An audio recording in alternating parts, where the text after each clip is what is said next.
The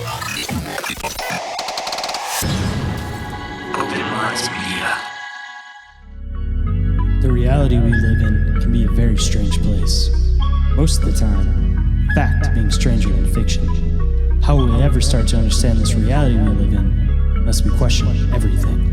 Join me and a guest as we unravel the mysteries of this reality, one topic at a time. This is Inquiries of Our Reality with Shayn Jones. Reality isn't what it seems. I'm Dr. D's taking aboard a craft with a tractor beam. Is life a simulation or an astral dream? Aliens travel through black holes in different galaxies. Life is a bizarre odyssey with a mic talking about philosophy. Well, Bigfoot is stalking campers as a Wendigo walks through the woods of sharpened antlers, using a Ouija board to talk to the dead like a necromancer. There's so many questions and not enough answers. So if you're interested in mysteries and abnormalities, tune in and listen to Inquiries of Our Reality. So if you're interested in mysteries and abnormalities, tune in and listen to Inquiries of Our Reality.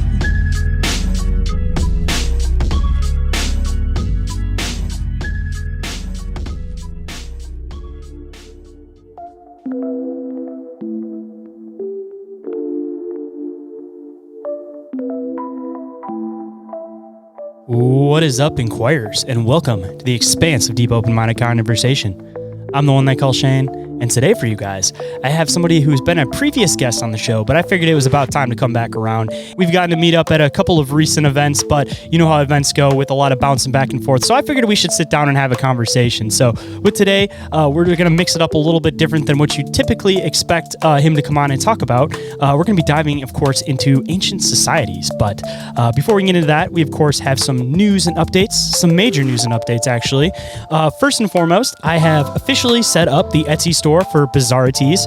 So if anybody is interested in going and checking out the Etsy store, I would really appreciate it. That link is available down in the show description if you want to see what's available. And on the other side of that, I think I announced it on last week's episode, but if you guys are interested in joining the Bizarrities Tea Club, that is a new Patreon tier that is available. So you guys can go and check that out. And in addition to getting a monthly reoccurring shipment of tea, you will also get access to everything on the Patreon. And if you just want to be able to try Bizarrities, I'm also doing a giveaway on the Instagram. All you have to do is go and follow the Instagram and you will be entered into the drawing, and I will be announcing that at the end of this month. So make sure you guys are following Bizarrities before the end of the month if you guys possibly want to win some free samples of the tea. And the last announcement is I would like to do some type of meetup. So if there is anybody that's in the Michigan area that's somewhat near the Detroit area and you guys might be interested in possibly getting something together, whether it's some kind of a squatch hike or it's possibly like a barbecue or some kind of get together, I'd like to set something up. So whatever means you guys want to use to get a hold of me, you guys can even call or text the hotline number for the encounter reports. But I'd like to get a head count and see if that's something that I'd be able to do, because all this kind of stuff, again, I wouldn't be able to do the show without you guys. So I want to give back to you guys and create some type of hopefully localized event for you guys. But before we get into the show, just a quick reminder, this podcast has a strong focus on community engagement, so I encourage all listeners to share their own experiences and research on the show. That said, if you have an encounter or experience you would like to share on the show or have me investigate, please email me at ommencounterreports@outlook.com, or you guys can give me a call on the OMM Encounter Reports hotline. That number is 313-364-1551. And depending on what you want to do with your encounter, whether you want it to be investigated or you want it to be shared on a future show, just let me know within the email or within the voice message, and I will get back to you as soon as I can about it, and we can kind of go from there. And if you'd like to be a guest on the show, you guys can email me at inquiriesofourrealitypodcast@outlook.com. And every single thing that I mentioned is all available on the link tree, which is available down in the show description. And with that, let's get into the show.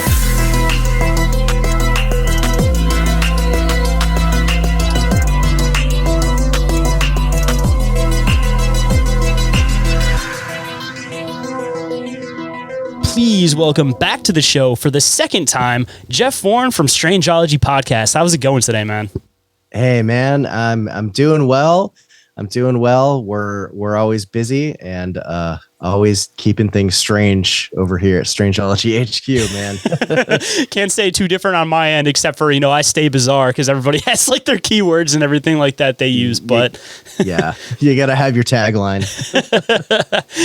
So, I mean, it's been a little bit since last time we've been on the show, but last time, man, it was a really fun conversation. We got into some theories, we got into some monsters, some cryptids and stuff. I know today we're going to dive into something a little bit different because, like I mentioned before the show, I cover a lot of cryptids and stuff. So when you get the opportunity to dive into something a little bit different, sometimes you would take it. So I guess before we get into the meat and potatoes of the conversation today, I'm assuming that most people listening to the show are probably familiar with Strangeology or have seen some variation of it between like your short film videos or your podcast or your merch designs or whatever. But for anybody that may not be familiar, why don't you let them know a little bit about yourself, a little bit about what you do, and a little bit about some of the work that you do. Yeah, so I host the Strangeology podcast. We've been going since 2020.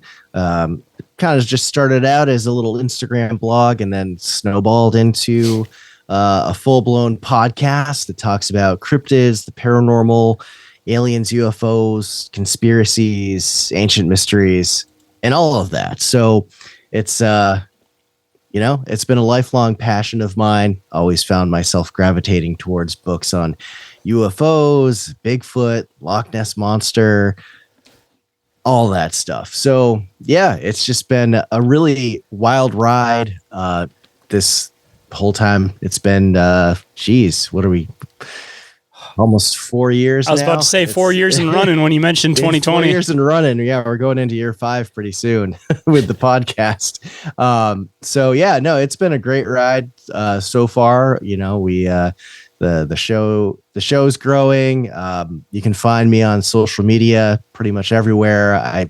Like Shane said, I do a lot of short little factoid videos on Instagram and TikTok. I've got some longer form videos on my YouTube channel as well. And yeah, I'm all over the place. You can't get rid of me.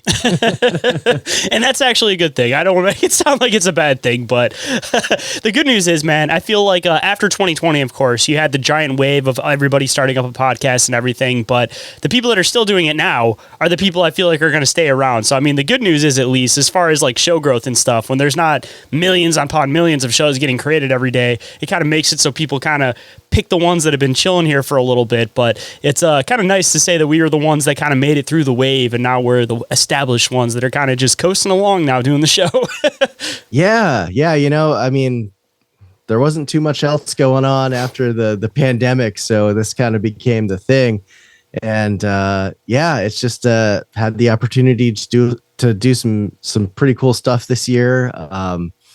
Back in the summer, I got to go out to San Diego Comic-Con and got to meet the people from The Secret of Skinwalker Ranch. Oh, that's awesome. Collaboration with History Channel, and got to talk with Dr. Travis Taylor and Jay Stratton, who's a former Pentagon guy, ex-government, now private sector, as well as the show producer Joe Lessard. And it was just a totally wild experience. And I almost missed it too, because it was right after the CrowdStrike thing happened, and all these flights across the country got grounded because all their data got messed up. And I woke up the morning my flight was supposed to go out, and it was I think 4 o'clock in the morning Eastern time, and I was supposed to catch like a 6:30 flight out to California. And I wake up and I have a message on my phone that says, your flight has been canceled and rebooked, and you'll arrive it was going to be like a day after I was supposed to be there. Like I was going to have like a 24-hour layover like in Chicago. I don't know. It was weird. So like I wound up having to rebook a flight and drive. I drove down to New York City to fly out of JFK like that afternoon, like drive 6 hours, because I'm in New England. It takes that long to get down to New York City. And it was just a wild ride, man, but that's what we do to do the thing with these podcasts. Ain't that the truth, man? I've driven Yeah. longer than I ever thought I would in my life, just being able to go to these conventions and stuff and be able to see the group and the crowd and everything like that. And again, even talking about the whole like CrowdStrike thing, man, that was like a whole conspiracy that people were talking about for about a week, and then it completely died out. Like I have not heard anybody like mention that ever since. And just like most weird things that pop up in the news, like, I mean, there definitely seems to be some weirdness based around that stuff. But I mean, time and place of that happening, I'm surprised that as a whole wasn't something that is being talked about a lot more. Yeah. I mean, sometimes things just kind of get swept under the rug, and Misdirection, sleight of hand. Yes, might take a while for it to circle back. It's interesting, talking about something that popped up in the news for a week. If you remember earlier this year, there was that whole Miami mall incident with like, the alleged interdimensional aliens on like New Year's Day. And allegedly there was this guy named Fitz that got video of the supposed aliens. And I recently saw this story making the rounds again on social media. People were talking about how like Fitz has disappeared and there's actual like footage somewhere out there, but with sometimes people hoax things, and there's AI now. Some people are pushing a video of Commander David Fravor, who was the guy involved with the filming of the Tic Tac UFO with the USS Nimitz incident back in like 2004 that got released publicly in 2017 on the New York Times.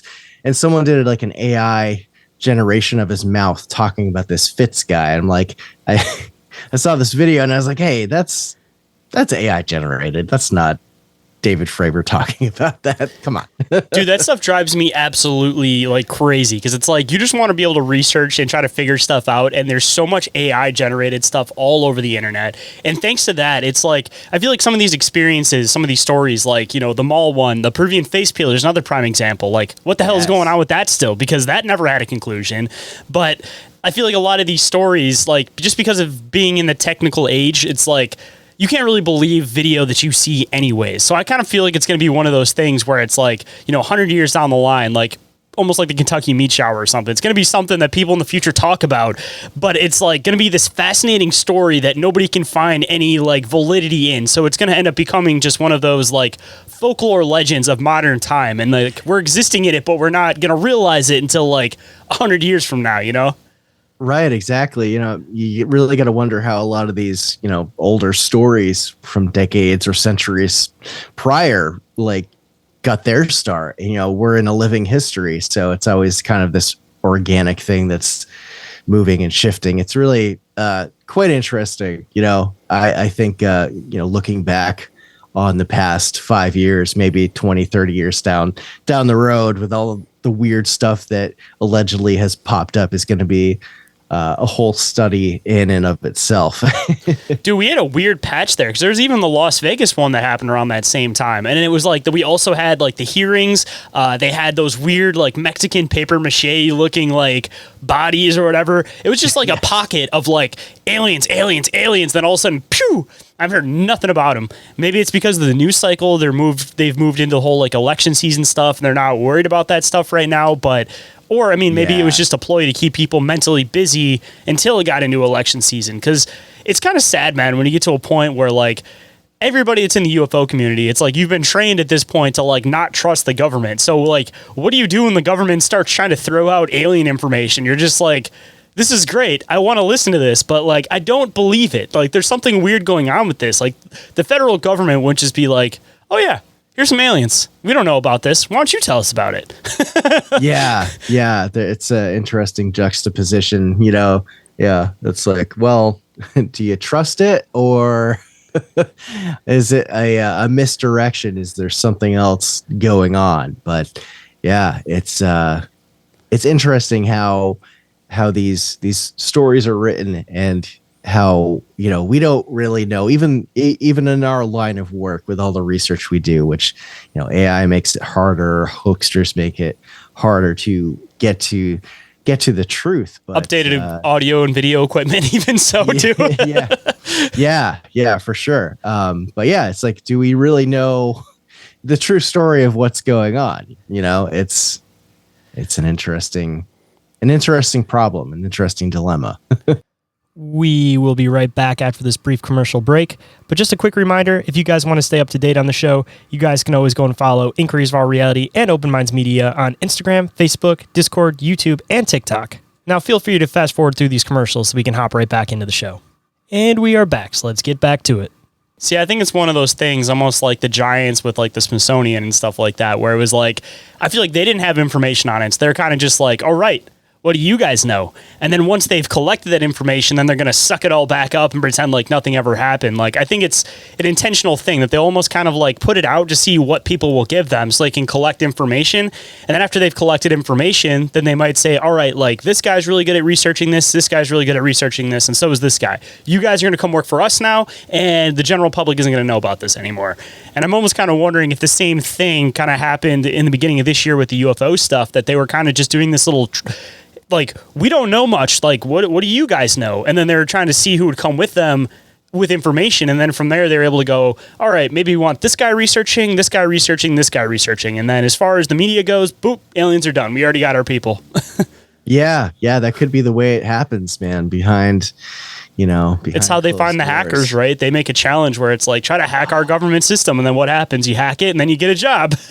Yeah, right. I always wonder if like that was Cicada 3031. I can't remember the name. I forgot about that for a while, actually. Yeah, like that was this whole big like puzzle mystery thing around the world that people were trying to solve. And I think there was a third puzzle that has been left kind of open for like the last 10 years, and no one's solved it yet. As far as we know, though, because I feel like if you solve that puzzle, there might even be something in there. Like, if you have gotten this far, you cannot tell anybody, and your next step is to contact blah, blah, blah. Because if it was, again, they're trying to find people who'd be able to encrypt, figure out all this type of stuff, hack, government database stuff. It's like they would rather have it be ominously disappear than have people directly know that, like, oh yeah, this is how we find people that we want to work for us.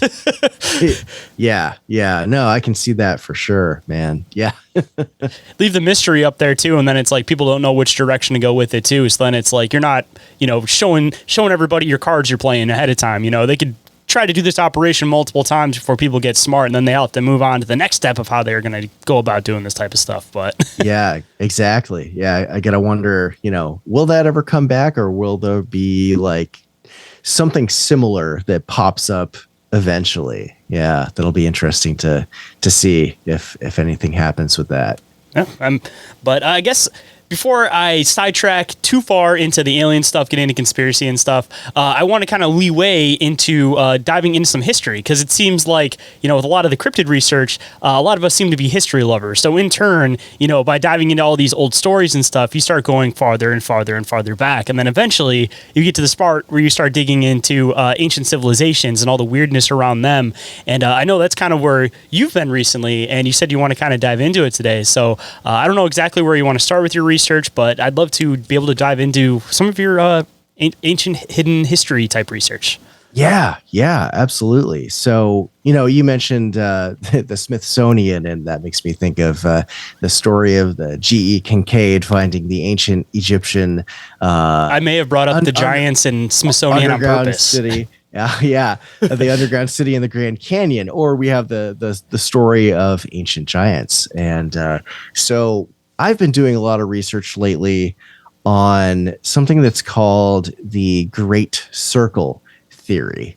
And this is, something I'm working on for my show, but I don't think I'm familiar with this. So you're going to be kind of starting this fresh. I might be familiar with the concept, but if not, and if the listeners are, you might want to bring it back to the beginning on this one. Yeah. So this idea kind of starts with a guy that was named Francis Mazière. He was an archaeologist and ethnologist from France in the 1950s, 1960s. And he was doing research a lot in the Amazon. and Easter Island, or Rapa Nui. And he was really trying to, at that point, trying to figure out, what was the mystery of the Moai statues, because there are, oh gosh, I don't know the exact number, but there's, I believe, over like 100 of these massive megalithic statues. They're carved. People often think of them as like they're just like the Moai heads, right? There's an emoji of them on the internet, right? For anybody that may not be catching on here, the Easter Island heads, essentially, Easter right? Island, yes. The more common name. And these things are like, 10, 20, 30 feet tall, and they're buried deep underground, and they have these intricate carvings on them. Interestingly, my research on like the story of ancient giants, there are similar statues in like the islands off in Southeast Asia, as well as in Turkey and Göbekli Tepe, which have very similar themes and archetypes to these like relief carving statues. Not to side tangent too much, just Easter Island heads. Do you know when those actually got uncovered for the bottom half? Because I'm pretty sure that when I was in school, which we were probably in school around the same period, like the bottom wasn't discovered yet. Like, I don't remember in school them ever. It was just like a conspiracy, like, oh, do the Easter Island heads have bodies? And now we've confirmed that they do. But I don't know exactly when that happened, unless you kind of know offhand. Offhand, I don't know the exact date. It was relatively recent, though, right? It wasn't relatively recently. Yeah, there's some images that you can Google real quick of them excavating some of these statues, and there's like 6 foot tall guys at the bottom of this pit, and you could fit like 3 of them stacked on top of one another, and then the head goes up another like 5-6 feet from ground level. It's just like crazy. Like, how did they move? How did the people of Rapa Nui, Easter Island, like move these things? It's really interesting to think about. Now, the idea here is that this archaeologist, Francis Mazier, he had made this kind of connection that Easter Island, sites in Peru, and the Giza Plateau in Egypt all aligned in this straight line. Weirdest part about the Easter Island is the fact that it's like in the middle of the ocean with like nothing around it. Like, it's weird all on its own, Yeah. And where is the... Oh gosh.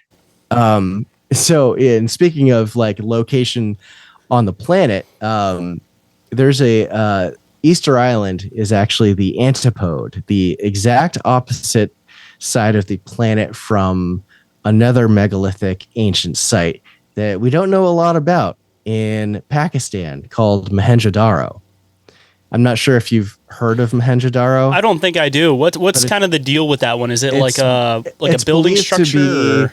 It's a whole city. Oh, it's a whole city. It's believed to be part of the Indus Valley civilization, which we don't have their language, their writing. We know that there's something there, but there's all these sites within like Pakistan and northwestern India that were part of this civilization that existed concurrently, I believe, with ancient Sumeria as well as ancient Egypt. I was just about to ask if it was an older civilization than Sumeria, since that was like the oldest one that we know of with like writing and stuff.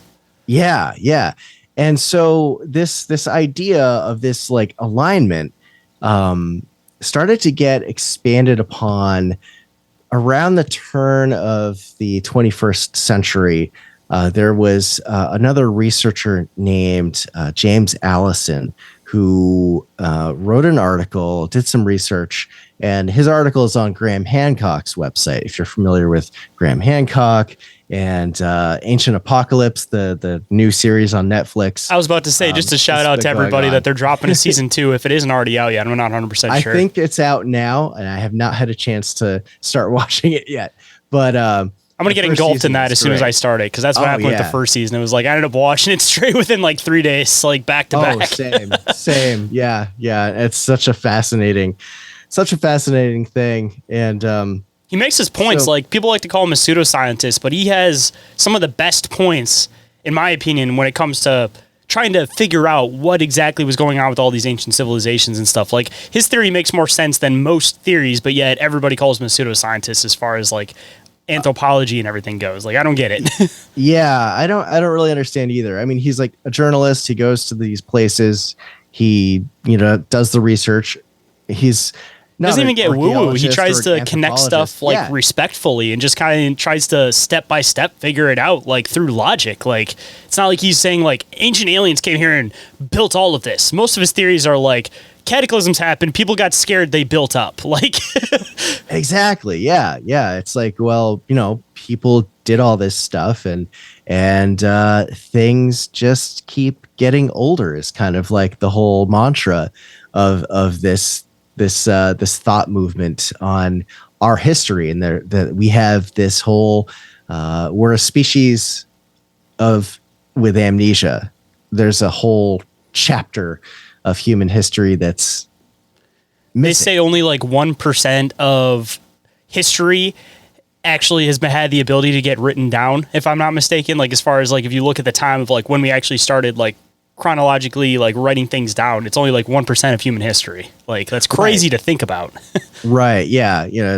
The best science that we have says Homo sapiens sapien, our species, kind of came about 300,000 years ago, and written history only goes back, is from what we have at this point, at least, goes back to ancient Sumeria, which was 6,000 years ago. But then, places like Göbekli Tepe in Turkey and Karahan Tepe, which these places date back to 11,000, 12,000 years ago, or even older. Karahan Tepe is believed to be, I think, at least 1,500 years older than Göbekli Tepe. Göbekli Tepe is the more well-known ancient site, which actually, going back to these alignments, that was a completely accidental discovery. Wasn't that like somebody was like plowing their field and then they caught some weird stone and then complete accident? They saw one of the T-pillars sticking out, and I think it was first noticed in the 50s or 60s, and then they didn't really think about it. And then in like the 70s, they kind of noticed it again, but it wasn't until the 90s that they started to dig it up and get archaeologists and the government involved, the government of Turkey. And then at this point, only 5% of Göbekli Tepe has been excavated. And at this point, there's this whole big row online that the government of Turkey has put a stop to any further excavations. The WEF apparently is involved with that. And I believe it's the owner of the site, or the government planted a whole bunch of olive trees, which it's illegal for them to like cut them down after they've been planted. And dude, this is such a weird thing. Like, the roots are gonna like destroy the structures like that are underneath all the T-pillars, and it's super interesting. I mean, they say whoever controls history essentially controls the future. So, I mean, like, it seems like when they start digging into these ancient sites, they're like, all right, yeah, go for it. Then once they get to a certain spot, there's just zoop, stop. Everybody don't touch nothing else. Like Egypt, prime example, dude. Like, everybody knows that there's these weird passages under the Sphinx. You see these videos of guys coming in the back and going, oh, see, it leads nowhere else. But you can clearly see there's another like hole that leads out to somewhere else. Like, I think that they find something, they go, all right, this is going to change human history, and then they just zoop, stop, can't do nothing else with it. Right. Yeah. No, there was it's like, which you think that they would want to discover this, like, I don't get why. Like, it's so ancient. It's not like it's going to control the power struggle of like modern day society. So it's like maybe disproving some religions depending on what you're getting into and stuff, but like, I don't understand why there's like this hold to keep ancient history from people when it doesn't. I mean, it may affect the present in some way, shape, or form, but for the most part, it's not like most people are going to go, oh yeah, this is a life-changing piece of information. Like, most people don't pay attention to history. They're just living in the here and now. It's like only certain people are going to be like, oh my God, people are thousands of years older than we thought. The rest of people are just life as usual. They don't care. Yeah, and that's a very fair and valid point. You know, a lot of people don't really know our history, but what would happen if we really knew who we were and where we came from is kind of, I think, the idea. And maybe, you know, there's something deeper and more sinister maybe going on that we're not privy to. But you're all seeded. Civilization was seeded. Right. It was just one race. They just come and they bloop bloop bloop on random planets. Yeah. But no, I mean, it's interesting. You know, like Göbekli. Okay, so the alignment. You know, if you take this alignment and this guy James Allison expanded on Francis Mazier's idea, you know, starting with Easter Island, this alignment runs through sites in Peru. You've got like Sacsayhuaman, you've got Machu Picchu, Ollantaytambo. You know, if you go within a margin of like 100 kilometers or so wide of a line, you also get like Tiwanaku and Pumapunku, excuse me, which are these incredibly like ornate megalithic structures that like they're not sure how they made them, and it looks like these sites got destroyed in some kind of cataclysm, and they are very high in elevation, like up in the Andes. So like what took them out? A flood? What's going on with that? This is and this line goes all the way to the mouth of the Amazon. There's a lot of LiDAR scans being done of the Amazon that have found massive cities in the jungle that were swallowed up, you know, after Europeans came in to discover the Americas, or, you know, discover. There are people there for thousands of years before, of course. But, you know, bringing in diseases that they were not. Hold that thought. We'll be right back. But before we get into this commercial break, if anybody is interested in supporting the show or any of the work I do over here, you guys can go and check out the OMM Patreon. Over there is 7-day free trials available for all of the tiers, and it is constantly updating with new shows and different stuff going on. You guys can also go and check out the OMM merch store, constantly getting updated with new designs, not just pertaining to the podcast themselves, but also cryptid, paranormal, and extraterrestrial related designs. And the third way you guys can support the show, if you guys think I deserve it, is that you guys can leave a 5-star review or rating for the show on iTunes or Spotify. And if you guys leave a 5-star review, of course, I will read on the show and give you guys a big shout out. Now let's get to the commercial break so we can hop back in the show. And we are back. So let's hop right in. Makes you wonder how many civilizations they may have totally wiped out. Yeah. Just because of bringing those that they never actually found the location of. So it's like these places got knocked out by diseases that they brought, and they've never found those locations, never knew they existed. Like, they destroyed them without even stepping foot into the location. Like, it's crazy to think about. Well, yeah, you think of the stories of like El Dorado, the city of gold and stuff, and people going into the Amazon to try and find it. Lost City of Z, another good example. Yes, exactly. And then these explorers not coming back because they like, you know, the jungle's going to eat you alive, literally. But this if not, the people might, because I mean, that seems to be a common trope too. A lot of uncontacted tribes for sure. And so this line then goes to Africa. And I've got this like whole list of places that it goes to. So there's it goes all the way to there's the Siwa Oasis in Egypt. There's another site in Algeria that has a whole bunch of petroglyphs. I'm trying to remember the name of it right now. Gosh, well, we'll skip over that one.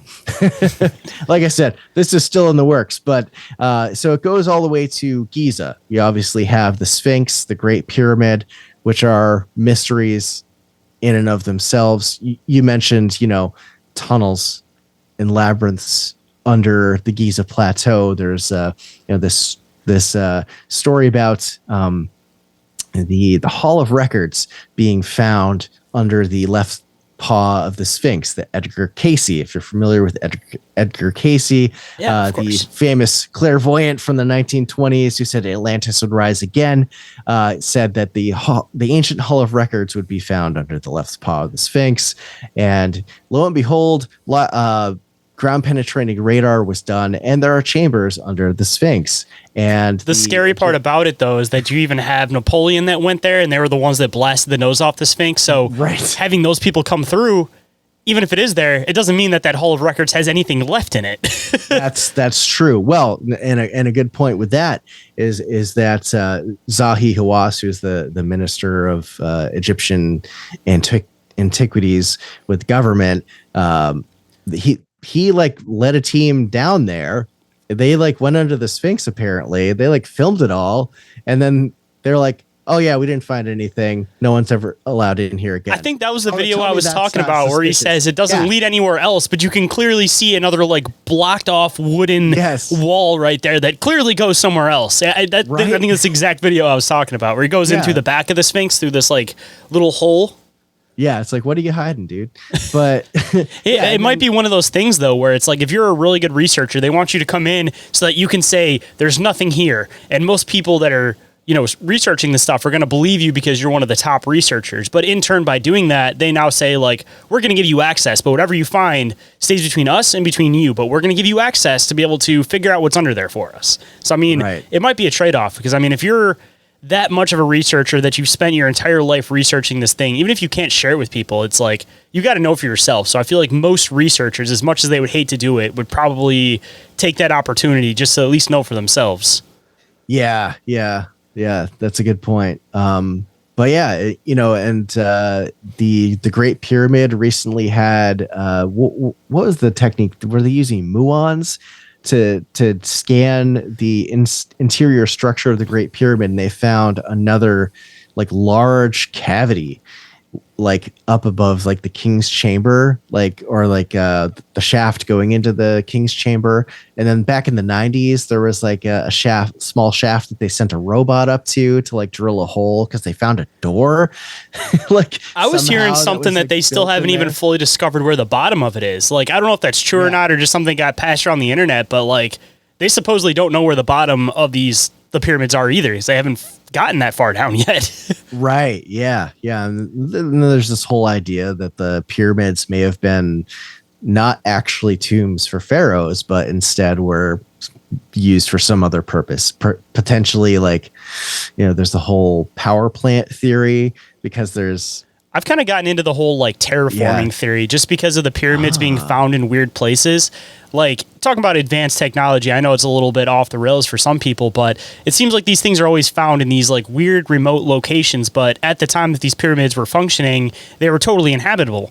So I've been kind of curious if maybe from some past civilization that these pyramids may have been intended for the use of terraforming in an area to make it habitable, because Egypt, a prime example, like when the pyramids were, fresh, the Sphinx was just built, all that stuff. Like it was an oasis. Like there was plants everywhere. People were able to live there. And now we're looking at it like it's a complete desert because, weirdly enough, the pyramid's not active. And then you got ones in Alaska. You got ones in the Arctic. Like, I don't know. I kind of dance behind the idea that maybe there's something weird to these things. Like they were intended for terraforming and maybe serve multiple purposes. I mean, they could have produced energy all the same too as they were terraforming the area, Yeah. Well, yeah, I mean the Sahara Desert was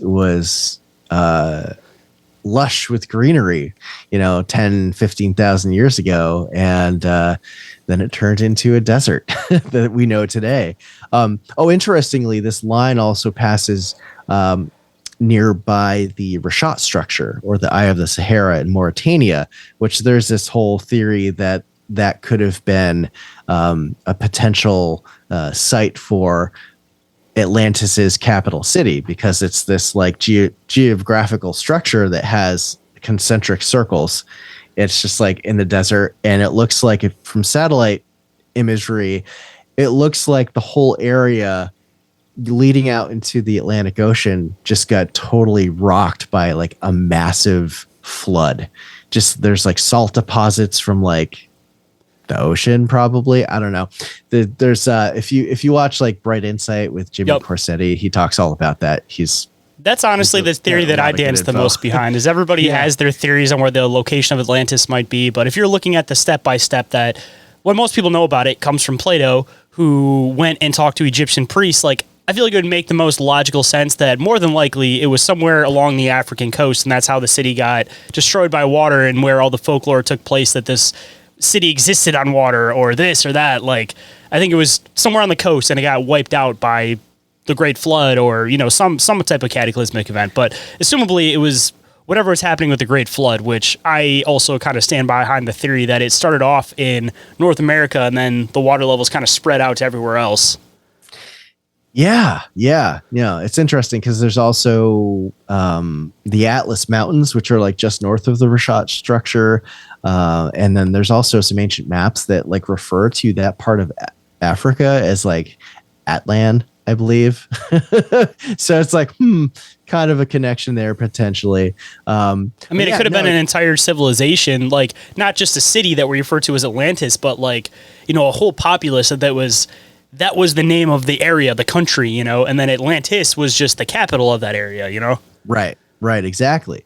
Yeah. Now this line also, it continues to wrap around the earth all the way back to Easter Island. You know, we go through Asia, it goes through India where it hits Mohenjo-Daro, which is an interesting site. There's theories about that place too, which I'm not sure how substantiated they are, but there's like elevated levels of radiation, like higher than. Is that the place that was carved out of one single stone, or am I thinking of a different place? I know that was in India, but I think you were. I'm pretty sure that's a different place. But this is like a whole like city that has like grid work pattern, like city planning that, you know. I'm thinking of this. It's like a temple that's carved out of solid rock. So yeah, different place, but it's like one solid piece. They carved it out of like one piece of like.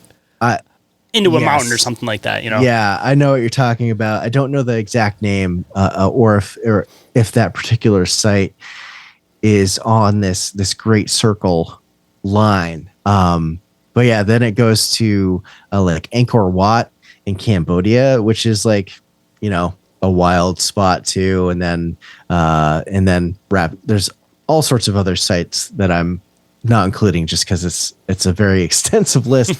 But it's interesting because so it could all be coincidence, right? But why are all these ancient megalithic sites lining up like perfectly on this line? And you know, as I've been looking into it, you know, there's this idea that there was this cataclysmic shift in the earth where the crust of the earth actually displaced due to who knows what exactly. Could be something that naturally happens. You know, it's a similar idea to that of like a pole shift, which is scientifically proven those do happen, and we are overdue for a magnetic pole shift. But the idea is that like the actual crust of the earth just kind of goes like clunk. And if you take this line, compare it to our equator now and shift it up like 30 degrees, like it would be like the equator of the earth now, which if something like that happened and these sites, which the official story is that they're all sites that are separated by vast distances as well as time. But a lot of these sites also seem to be built on the foundations of even older sites. A lot of the sites in Peru, Egypt, Japan actually has a lot of these too, which is not on the line, but it suggests that like maybe there's some kind of progenitor kind of civilization that we're dealing with here, or some kind of way that all these different civilizations long ago knew about each other, had some way to communicate with each other. But it's this cyclopean or polygonal architecture that is, you've probably seen it. They've got these stones that have all these different sides, and they fit together like a puzzle piece perfectly. And they're so tight together that you can't even fit a human hair between them. And these sites are and then they get built up where as they start getting to the newer stuff that starts becoming crappier architecture. Shittier stonework, but the bottom stuff is like earthquake proof, and it's been around for thousands and thousands of years. And it's like, okay, even the Inca. There's a lot of Incan sites in South America where they talked with Spanish conquistadors and stuff. They're like, yeah, we didn't build this stuff. We built on top of it. So it's like, this was here when we got here. So yeah, it's just it's a very interesting conundrum, because obviously mainstream archaeology, they have their explanations for everything, and a lot of the stuff, sure, yeah, you're doing the scientific work, but then you get so into an academic dogma about it that you don't want to change all your books, or maybe you'll lose your tenure as a professor because your theory got proved wrong. I don't know. Maybe that's part of the reason why there's such pushback on shows like Ancient Apocalypse. Now, there's I think part of it too is just like, one, somebody gets their name established, and then they train the next generation, and then the next generation trains that generation. So it's like they have that connection still to that first person, and they know that if they discover this information, that person might get rewritten out of history. So I don't think it's always necessarily like this conspiracy to hide the truth from people, but rather it's just people trying to keep their own names in the history books, and also trying to save their predecessors' names in the history books. Yeah, I think that's definitely a big part of it, for sure. Maybe there's something else going on. Maybe there's a hidden truth. I mean, there's definitely some government intervention, because if everybody's fully aware of a history, they can't replay the same tricks. But as far as the scholarly side of things, I think it's mainly just them trying to protect each other's names so that nobody gets rewritten out of history for their own theories and stuff. Especially again, if it's somebody that they've respected, they've learned from, they don't want to rewrite their name out by discovering something.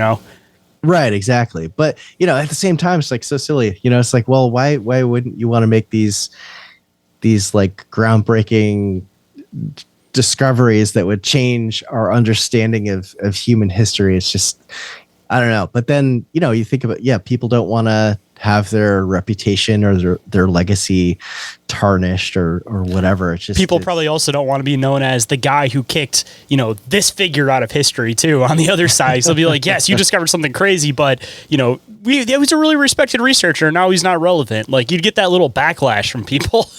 right, yeah. Inquiries of All Reality will be back after this brief commercial break, but just a quick reminder, don't forget to go and check out the awesome sponsors of the show: IKNOWSQUATCH, Cryptoteeology, Snarly Owl Natural Products, Oregon-ite, Dimension Devices, and Big Ape Threads. More information and discounts for those are all available down in the show description. Now feel free to fast forward through these commercials so we can hop right back into the show. And we are back, so let's get back to it. Yeah, so like going back to this theory of this connected, potential progenitor civilization, this Atlantis, if you will, that because humans have been around for hundreds of thousands of years. Our brain capacities, our potential for complex thought, engineering, science, it's all been there in our brains for thousands of generations. Who's to say we're not the first technologically advanced civilization? We obviously have our plastic and our strip mining leaving scars upon the earth.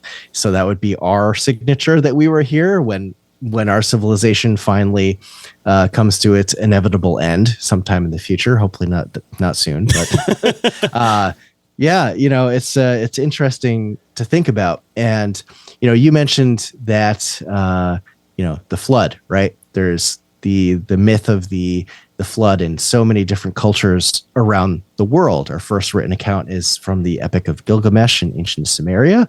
And then that kind of morphed into the story that we had in the Bible.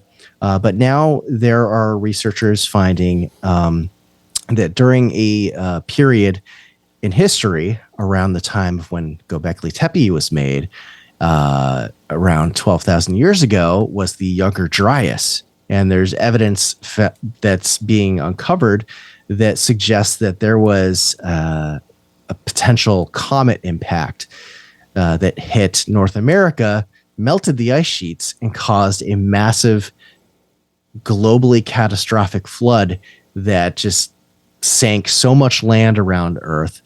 If you look at a map of Earth during the Ice Age, you look at Southeast Asia, there's a whole landmass that they call Sundaland that's now underwater. And many coastal areas, there's Doggerland in between Europe and the British Isles. That's where all the Dogman must have came from, right? Maybe Doggerland, yeah. And they've actually dug up artifacts from like Neolithic times that prove that people were there, and there were settlements and stuff was happening. Where'd you say that was at exactly? Doggerland? Yeah. Oh, so it's in the is it the North Sea or the no? I'm just kind of curious if there's all those like ancient references to like the dog-headed people and stuff. Like, I'm kind of curious if that may have potentially been the place that most people were referring to, because the name might kind of fit that way, you know, especially if you don't know about the people themselves. Yeah. Let's see. Yeah, the North Sea. So the North Sea is the body of water that connects to like the English Channel. So like between the British Isles, Scandinavia,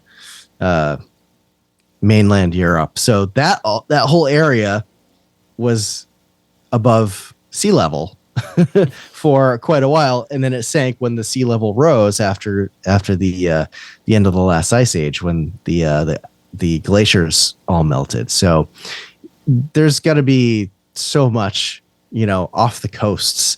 You think of in Japan, there is the Yonaguni Monument, which is this like massive stone structure that is, they think, and it seems like pretty compelling evidence that it was at least carved out by human hands, before the end of the last ice age, because that's the last time it was above the ocean, above sea level.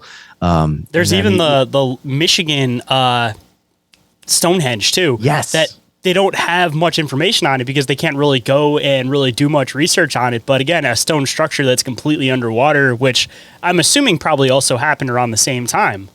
Right. Yeah. No, I would think. I mean, the Great Lakes do connect to the ocean. And also, I mean, they were kind of formed from the glaciers from the last ice age, weren't they? Yep. Right. Yeah, all of Michigan, as far as my understanding from school, was that it was all formed from glaciers. Yeah. So, I mean, yeah, there's stuff underwater. There's, mythical cities that were in off the coast of India. I believe it was it Dwarka? And I think there may have been another one. I can't remember. But yeah, it's probably Indus Valley civilization or older, perhaps. But, it's a lot of these puzzle pieces seem to be kind of lining up to suggest that, well, human history is a lot older. And perhaps that, sites like Göbekli Tepe, which was built over the course of like 1,000 or 2,000 years, and then it was intentionally buried. Like maybe it was a time capsule of sorts. And, people like Graham Hancock. Or maybe it used up its function for maybe whatever the society was. Because just at least, I know it's part of like Graham Hancock's theory, but it's something I definitely stand a bit behind, that I think a lot of these structures could have been used for trying to, almost like a vantage point, to be able to see if something was coming, like, a meteor from the sky. They purposely built it maybe on this exact line because they knew that would be a good safe vantage point where they might be able to see if there was something oncoming. Like, I know a lot of people like to view these things as possibly like some type of ritual or religious area, whatever you want to call it, sacred area. Yeah. But I definitely kind of stand more behind the theory that I think they were more practical use, that I feel like if there seemed to be that there was these constant cataclysms that were kind of happening for a while, who knows like how spaced out they may have been in between, but people are going to look for ways to try to save their race. Now we have a means that we can look out into space, so we don't necessarily need to build some type of structure. Well, I guess we're still building a structure essentially to look out into space, but I definitely think that this may have been a good chance that it was their way of hopefully being able to see if there was some type of incoming impact coming. Yeah. I mean, it's possible that some of these ancient cataclysms are cyclical. I think one of the ideas behind the comet impact, the Younger Dryas impact theory, is that this comet is what's left behind of it is the torrid meteor stream, which we pass through like twice a year, like. And that's where those came from. I don't know. I mean, there could have even been something that was just like a debris field that was existing in space for a while, and they knew that once it hit this certain time of year, you're going to go through this debris field. So they wanted that vantage point to know, like, all right, we're coming up on that season. We need to go underground or do this. And it seems like these ancient civilizations, you have ones that built the full cities underground, and then on the other side, you have ones that built the pyramids. And I think the purpose for that was that no matter what, there was some type of impact coming. The great floods were assumably caused by some type of impact hitting, glaciers and melting everything down and having this rush of water. And then you have stuff like Sodom and Gomorrah, where, you're having there's raining fire from the sky, which sounds like meteors, melting everything. So it's like all of this is coming from some type of impact from space. So assumably, you're going to want a vantage point to know that. And depending on what's coming, if it's water, you want to build something like a pyramid that everybody has multiple sides to get up high. And then if on the other side, that there's going to be just impacts coming, then you're going to want to get underground. So they kind of made their vantage point and then built their backup plan, which you got to like view these ancient civilizations just like you would view modern day civilization. Like, if you know that there is going to be something coming, or you have an idea that there is, people are always going to make their fail-safe plan. Like, down to just average people having a bunker. Like, people are always going to look for a backup plan in case disaster strikes. So you can't think that these ancient civilizations thought any differently. Yeah, that's a really good point. That's a really good point, Shayn. And obviously we have examples of the underground, Derinkuyu in Turkey, right? Which is not all that far from Göbekli Tepe and Karahan Tepe. And full all these other housing, sites. full farming underground. Like, that was crazy. Yeah, that site, that they could fit, I think, what was the 20,000 people or something like that is what they estimate how many people could have lived there. And the official story is that it was built during like the Middle Ages, but they don't know that for sure. That could have been built thousands and thousands. They were saying that they were building it because of incoming attack, but it's like, you wouldn't be able to build something that fast of like in just the time of like, oh no, we might have an intruder come. Like, that took time to build, Right. Yeah. And they've got those like those rolling stone like blast doors that like would block like anything coming in. Yeah. Just take the technology, man. We make our stuff out of metal now, but back then it seemed like their foundation of what they've learned to build in was stone, where ours is mechanical and metal. So it's like same difference. You just got to think about a different building material to get to the same process. Yeah. It's we're masters of melting it on metal. They're masters of knowing how to melt down and shape rock, apparently. Right. Yes. Yeah. The whole the idea of the polygonal masonry. There's an idea that they use like geopolymer to like kind of like concrete, and then they shaped the blocks, and then they hardened into like the shape they are now. That's one of the theories about how they were able to achieve that type of architecture, which has stood the test of time, many thousands of years, So I would say they're saying that they were breaking down stone to make concrete. I mean, that seems like it's a whole other task all on its own. And then even on the other side of that, it's like if you're breaking down stone and reforming it, it's like I feel like that, again, unless you have some ancient secret, isn't going to last forever, especially looking at modern day concrete. It eventually starts cracking, breaking apart. Like, there would be cracks, assumably, if they were making that out of some form of like a concrete. Right. Yeah. Well, I mean, I think just recently, scientists figured out the secret of Roman concrete, which, I mean, you've got these aqueducts and structures still standing today, 2,000 years later. Ironic, the old stuff lasts longer than the modern stuff. Well, there's something in it. I mean, I believe they had some kind of like volcanic pumice mixed in and some different materials than what we use, but there was something in it that actually will heal the concrete if a crack gets in it and then water gets in the crack. the concrete just like grows back and makes it even stronger. Wasn't it some type of like plant matter or something like that? It wasn't like a stone or something, right? Wasn't it like some type of plant they were using mixed in with it? I think so. I can't recall off the top of my head what exactly it was, but it's just like, yeah, it's like nature, right? Like it's kind of like the whole like discovering ayahuasca thing. It's like, how the hell do they figure out that these two natural things just go together and they just work like this? Like, how much trial and error did it take to figure that out in particular?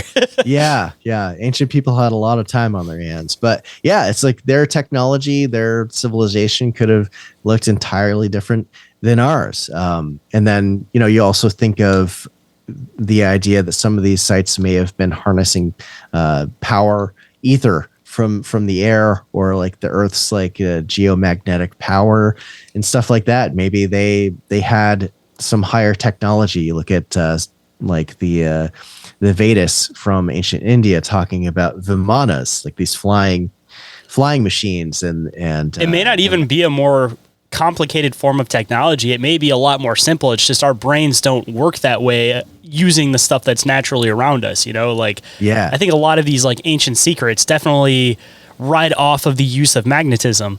And yes, we've kind of learned to harvest our own form of magnetism, but have we really put that much thought and effort into figuring out how to use the Earth's magnetism for our beneficial needs? Because even Coral Castle, man, that guy talks about like, the people that, were around when he was doing this talked about all the humming and vibration stuff that they'd be hearing coming from him. Like, I think that there's something to that mixed with the magnetic fields, that it's a lot more simple than we think it is, but our brains just don't work that way to connect it because we just don't think that way anymore. Yeah. Well, I mean, Ed Lead Skalnin said he discovered the secret of the pyramids when he was making Coral Castle. So, who knows? I mean, he did it all himself under the cover of darkness at night, and he was not a big guy. He was pretty short, pretty frail, and was able to. You hear about a lot of people talk about the secrets of the beetles too, saying that there's like a secret in these insects that are able to fly that don't look like they should functionally be able to fly. And there's a lot of people that connect that, thinking that like the symbolism with the scarabs is supposed to symbolize this, that they figured out how these things that shouldn't realistically be able to fly are able to fly. Like there's this whole other weird, I don't know how much validity to it there is, or if it's just some story on the internet, but about this like Russian scientist that was living in Siberia that basically learned how to make this like interdimensional hoverboard type thing. And there was people describing, like seeing it from the ground, and they were almost like describing like Mothman type looking things flying around in the sky and stuff. So, I mean, I don't know, man, maybe just be an internet story, or again, might be something to it. And this stuff's just a lot more simple than we think it is. It's just some people's brains work that way, some don't. It's like that, somebody can stare at a problem for hours and hours, a whole team. And then it takes that one guy that walks up and goes, right there. And then everybody's like, we've been staring at this for 6 hours and couldn't figure it out. You walked up and it's like, new set of eyes, new prize, like. Yeah, man, totally. Yeah, but I mean, who knows? Maybe that's one of the reasons why the powers that be don't want the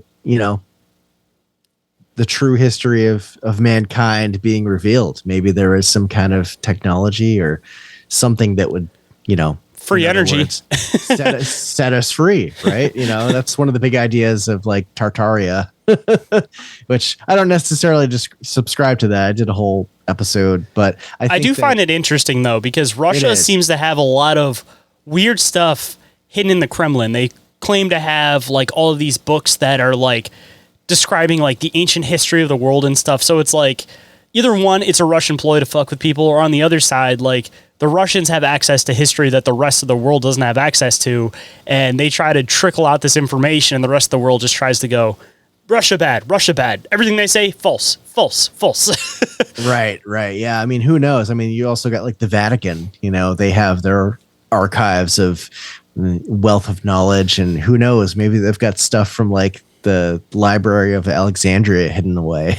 Dude, I'm convinced that when that library got burned down, that the books were saved. Like, I don't understand why any leader would completely destroy that, even to maintain the knowledge for himself so he could use it for power, like, I don't think it was destroyed. I think the books were removed first, and that's just my personal theory on it. Yeah. Hopefully. I don't know. But then where are they? Are they in the Vatican? Are they in Russia? They might be in the Vatican or in the Kremlin, one of the two. Yeah. Or at the Smithsonian. Hold that thought. We'll be right back. And we are back, so let's hop right in. And then before we start wrapping up too, man, just another theory I want to bring up on this, because you kind of touched the whole base with the more scientific view behind it on, people, the vantage points of everything, and people just trying to save themselves. But on the other side of it, talk about some predictive programming. Kind of weird. I was watching Star Trek last night, and everybody knows that there's a lot of weird conspiracy stuff hidden in Star Trek. And they made reference to this structure that was in the middle of this place with a bunch of like Native American looking people. And they basically said that there was like this race that would come in and like seed everything and then just leave. And they would just continue doing this through the galaxy. And that's why there's these planets that are all these human looking beings and all these like earthly looking trees and everything on it. And It sounds very familiar to me with the concept of like the engineers from like Alien and stuff. So I kind of wonder if there's like this intentional indoctrination that they kind of put this in people's heads that there may have been some type of starter race. And you can go two sides of this. Either one, it's the alien thing where it was some type of alien race. They seeded all of us. And a lot of people get into that theory, but it sounds a little bit more science fiction based, which might be the intentional ploy on why they do the predictive programming with like, these are alien races that did this. But on the other side, it may not have been as alien as we think it is. Maybe like alien to us, because you look into a lot of these ancient cultures and they talk about like this man who came or these people that came that had knowledge from some ancient society, and they described them as godlike because of their knowledge, but not that they looked like an alien or they looked different, other than a lot of the time they're described with like more Caucasian looking skin. It's like kind of getting into that, talking about things being seeded. Maybe it's possible that our planet was seeded. Every random planet may have been potentially seeded by one or a handful of races. Or on the other side of it, there was a race that was dominant on the planet. There was a great cataclysm that happened, kind of connecting into what we were mentioning before. There was a small remnant of these people left, and then they went and they dropped their knowledge to all of these different ancient societies or civilizations. And then from there, they took that knowledge and then they also added their own influence in with it, which is why you'd see like, a lot of this stonework, but it's done in different styles, but it has the same base foundations because the knowledge was the same, but the cultural difference is what expanded to make all of these different like architectures and structures look different, is because they got the same base knowledge, but then they just added their influence into it. And I think that seems a little bit more probable than the alien theory, is that there may have just been some remnants of a society that got destroyed that saw all these people that were a little bit more behind. So they just wanted to kind of help the human race and just drop some information off somewhere before they knew that their race was potentially going to die out. Yeah. So first off, Star Trek Next Generation, The Chase, one of my favorite episodes. I'm rewatching the original series right now, so I'm going to be back into Next Generation soon enough. Yeah, well, I mean, that episode kind of like explained why all the aliens are humanoid, minus a few. But yeah, no, it's definitely a super compelling theory. And this whole great circle like theory, this idea that, there was a global civilization pre-Ice Age, or maybe during the Ice Age, 10, 15, 20,000 years ago, who knows? And then some great cataclysm happened. And obviously there would have been remnants of survivors, but maybe the people who still had technology, they survived. Maybe they went underground, and then they came out and kind of tried to reseed and restart civilization. They may have even just kind of blended into that society too. Because if you have nowhere else to go, you go to whatever civilization is closest to you and you give them all your secrets, and to them you'll end up becoming a god. But to you, it's just you're looking for another group of people to live with, because your society's been destroyed. Even if it's been scattered, because during a disaster, people are going to spread out in different directions, and then they just kind of gravitate towards whatever group of people are closest to them at the time. Right. Yeah. I mean, all these ancient cultures have, stories of sky gods. You've got the Anunnaki from ancient Sumeria. You have like ancient Egypt. You have like Ra and Quetzalcoatl and Kukulkan from like Mesoamerica with Aztecs and the Mayans. And ancient India has stories of sky gods and stuff like Rama and whatnot. And yeah, like maybe these were, maybe not sky gods. Maybe they were people that had some kind of maybe the same technology they use to move the blocks, because assumably it's some type of vibration that makes it so things are able to lift and become weightless. So the same technology could be used for a person for a hovercraft, like it would be the same type of technology. The only difference is it's a human rider versus like a stone block, and you'd make something to steer it instead of maybe having somebody push it or like pull it or whatever way you'd move these things. Yeah. Assumably, if it's something with magnetism, you'd probably hold something that's magnetic and it would just kind of push off of that. Yeah, potentially. Yeah. You get the idea of like a mercury vortex engine and that kind of stuff, which is a super interesting rabbit hole. But yeah, it's just, the idea is to me, at least, it makes a lot of sense. I think there's definitely a possibility of it happening, and more stuff is being discovered all the time, which pushes back our history even more. Could the UFOs that we see now be the same as these people coming? Because it makes sense. Right out of my mouth. I was just about to say, breakaway. This could also suggest potentially there's a breakaway civilization of, the people who had the technology who survived. Maybe they went underground. Get a little Hollow Earth theory going on too, right? Admiral Byrd. And who knows? Maybe the UAPs, the UFOs that we see that can't be explained, maybe they're us as well. Because they might only work within Earth's orbit if they're using, the magnetic fields of Earth.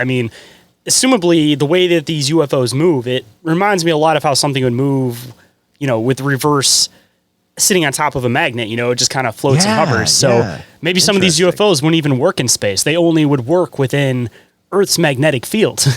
Yeah, that's interesting. Yeah. Huh. I hadn't thought about that. But yeah, no, it's a super interesting theory, because a lot of people, if you look into the abduction scenario, there's obviously like the alien grays and the reptilians and the Nordics are more like us. They're just a little bit taller. There's always like often human looking beings that are accompanying or in charge of like the grays. There's also mantis beings as well, which people think they're like the real ones in charge. Or the Watchers. I always hear the Watchers as far as they go, because most experiences that people have with them, they're like from a distance, like watching people, like they're observing or, Yeah. That's kind of the vibe I've always gotten with those things. They're like the Watchers. Yeah. Maybe there's some interdimensional aspect to some of that as well. They're the science department. They just sit and observe and take notes. Like, this is what the humans are doing today. Right. Crap, they saw us disappear. Yeah, man. It's such you could go in so many different directions with the theory if you really go off the deep end. But that's kind of like where I've been at with looking into this stuff. And it's very fascinating. Oh, yeah, dude. And I'll definitely have to dive into your series when you start getting into it a bit more, because you said you hadn't fully gotten it researched. So I kind of want to see where you end up with this one as far as your conclusions and stuff come. So, yeah. It'll be coming out soon. Hold tight, guys. This is the last break, so stay tuned. And we are back, so let's hop right in. And before we start wrapping up, man, and of course, depending on when that ends up coming out, maybe I can come back to this episode if people listen to it a little bit later, and I can add the link to that, because I'm sure people will probably want to listen to that directly after. But if not, everybody make sure you guys follow Strangeology's feed if you want to have the continued side of the rest of the research. But before we get into links and everything, I always like to do words of wisdom from the guests to the listeners. So if there's any words of wisdom you might be able to bestow on the listeners today, what might it be? Words of wisdom. Well, in the theme of today's episode, question everything. Ain't that the truth?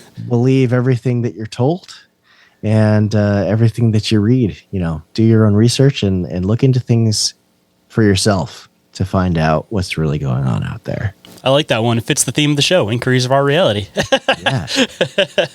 And if anybody wanted to come and find the merch that you put out, any of your short form videos, the podcast, or any of the awesome work you're doing, where can people come and find everything that you're doing on the internet?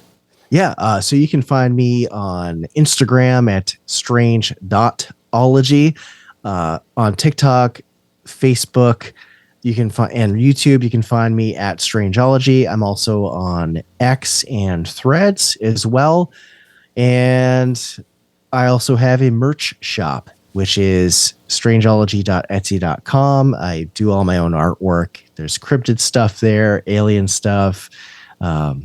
There's something for everyone. Yeah, I sell things on shirts. I've got mugs, tumblers, stickers, magnets, pins, blankets for colder weather that's incoming. There's all sorts of different merch items. So I'm sure you can find something that you love, especially with the holidays coming up. And I've also got a Patreon as well, patreon.com/Strangeology. For supporters of the show, I do episode extensions that are commercial free, and there's all sorts of other exclusive merch and benefits for members. As Shayn is a supporter of the Strangeology podcast, much thanks to you and to everyone else out there who supports what I do. Been about 2 years now, I think, actually. Maybe a little bit longer than that, actually, because I signed up when I was at my last job, and I've been at this new place for about 1.5 years. So I know at least probably about 2 years. Yeah. Well, hey, man. Much appreciated. Much love. Well, speaking of that, man, I appreciate you making the time to come on the show again. It's always a fun conversation having you on the show. Never know what we're going to fully get into because we kind of side tangent into some stuff, but it's always fun, man, and I always appreciate you coming on the show. Hell yeah. Well, thanks for having me on, man. I really appreciate it. And we finally got to work something out because our schedules have been so a little wild lately. So hey, man, it's the life of having kids and having a podcast, man. It's totally understandable on both ends. Yeah, no, for sure. Well, man, I'm looking forward to the next time we get to come back around because hopefully it won't be as long as last time, but we'll come back around at some point. Yeah, we'll see you again. If anyone would like to get in touch with me for any reason whatsoever, you guys can get a hold of me through email, which is inquiriesofourrealitypodcast@outlook.com, or through social media. Instagram or Facebook are the two that I am the most active on. Or you guys can get a hold of me through the submission forms, which are available on the Linktree. There are two of them. So the first one is to contact me, and the second one is to report an encounter to ommencounterreports@outlook.com. So while you're there, might as well do both. Or if you guys want to, you guys can also call into the hotline, and that number is 313-364-1551. And every single thing that I mentioned throughout the show is all available in the Linktree, which is available down in the show description. And with that, hope you guys enjoyed the conversation. Hope today's show has connected some dots in your own reality, and I'll catch you on the next one. Have a good night, everybody.